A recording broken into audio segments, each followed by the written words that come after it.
అది మళ్ళీ కూడా వాళ్ళకి ప్రాపర్ కౌన్సిలింగు, మెడికల్ అంటే మెంటల్ హెల్త్ ట్రీట్మెంటు ఇవన్నీ దొరికితే కొంతవరకు దాని నుంచి బయటపడే అవకాశం ఉంది. అది లేనప్పుడు వాళ్ళు మళ్ళీ రెండోసారి కూడా సూసైడ్ చేసుకుంటారు. ఈ అమ్మాయికి అదే జరిగింది. ఈ అమ్మాయి ఫస్ట్ టైం అటెంప్ట్ చేసిన తర్వాత ఈ అమ్మాయికి సైకలాజికల్ ట్రీట్మెంట్ సరిగా అందినట్టయితే కనిపించట్లేదు, న్యూస్ అయితే రాలేదు. సో దాంతో ఆ అమ్మాయి ఈ సూసైడ్ టెండెన్సీల నుంచి బయటపడలేకపోయింది. ఎక్కడో ఒక ఆమెకి ఒక మినుకుమంటున్న ఒక ఆశ దీపం అంటారు కదా, ఆశ జ్యోతి ఏదో ఉన్నింది, అబ్బాయి మళ్ళీ కనెక్ట్ అవుతాడు మనకు అని. అది కూడా 2 రోజులకు ముందు ఆగిపోయింది. సో ఇంకా లేదు, మనకి కనెక్ట్ అయ్యే ఛాన్స్ లేదు, మనం ఒంటరిగానే జీవించాలి, ఈ ఒంటరితనాన్ని అతను లేకుండా బతకలేము అన్న యాంగిల్లోకి అమ్మాయి వచ్చేసింది. మామూలుగా పబ్లిక్ పర్సన్ అంటారు.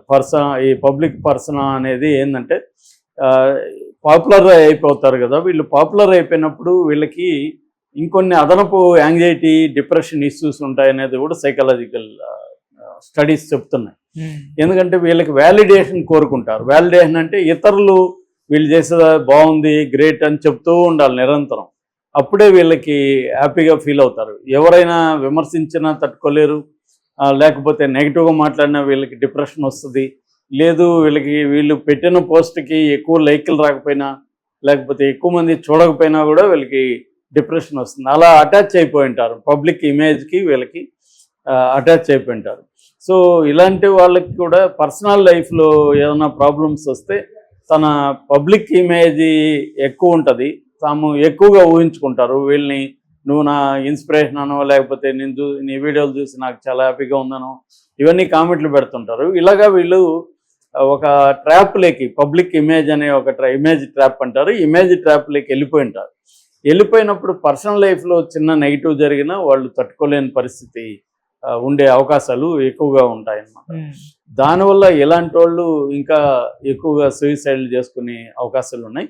మామూలుగా మగవాళ్ళు ఇటువంటి రిలేషన్షిప్లో ఉండి అమ్మాయిలకి దూరంగా ఉండలేమనుకునే వాళ్ళేమో వైలెంట్గా రియాక్ట్ అయ్యే అవకాశం ఉంది. ఎక్కువగా అమ్మాయి మీద యాసిడ్ పోయడం, లేకపోతే అమ్మాయిని చంపడానికి ట్రై చేయడము, నువ్వు లేకుండా నేను బతకలేను, చస్తే ఇద్దరు చూద్దాం అనుకొని అమ్మాయిని చంపి తాను చావడానికి ట్రై చేయడము, ఇలాంటి కేసులు మనం ఎక్కువ చూస్తాం.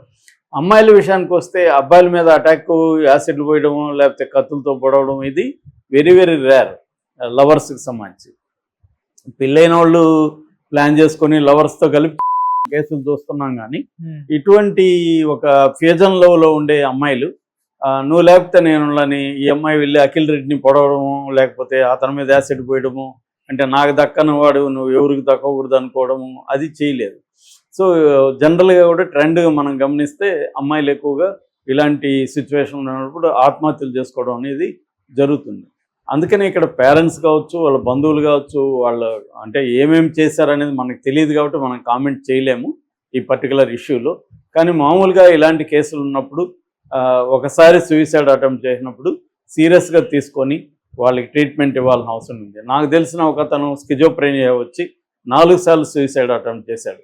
కానీ 4 సార్లు కూడా బతికించుకోగలిగారు వాళ్ళు. తర్వాత ఆయన ఎప్పుడు చేయలేదు. ఇప్పుడు ఆయనకి 70 ఏళ్ళకి పైన ఉంది, యాక్టివ్గానే ఉన్నాడు. అంటే ఆయన్ని హాస్పిటల్లో అడ్మిట్ చేశారు, పలు దఫాలు నిరంతరం బంధువుల దగ్గరుండి చూసుకున్నారు, ట్రీట్మెంట్ ఇచ్చారు. అలాగా అంటే ఆయనకి చాలా అడ్వాన్స్డ్ స్టేజ్ ఆఫ్ స్కిజోప్రేనియా. సో అలాగా ఈ అమ్మాయికి కూడా సూసైడల్ టెండెన్సీ ఉంది, ఒక లవ్ నుంచి విడిపోయింది. అలాంటి అమ్మాయికి వేరే పర్పస్ ఆఫ్ లైఫ్ అనేది వేరేది క్రియేట్ చేయాలి. ఆ అమ్మాయికి వీలుంటే ఆ అమ్మాయిని ఇక్కడ నుంచి వైజాగ్ తీసుకెళ్ళిపోయి ఉండాలి. అలాగా కొంతగాని వాళ్ళు చేసుకుని ఉంటే, అంటే చేశారు లేదు మనకు తెలియదు, ఇది కాకపోతే మా జనరల్గా చెప్తున్నా, ఇలాంటివి జరిగినప్పుడు ఆ ప్లేస్ కూడా చాలా ఇంపార్టెంట్. ఆ ప్లేస్లో వాళ్ళకి మెమరీస్ అక్కడే హాంట్ అవుతుంటాయి. సో కొత్త ప్లేసు, కొత్త మనుషులు, కొత్త ఒక పర్పస్ ఆఫ్ లైఫ్.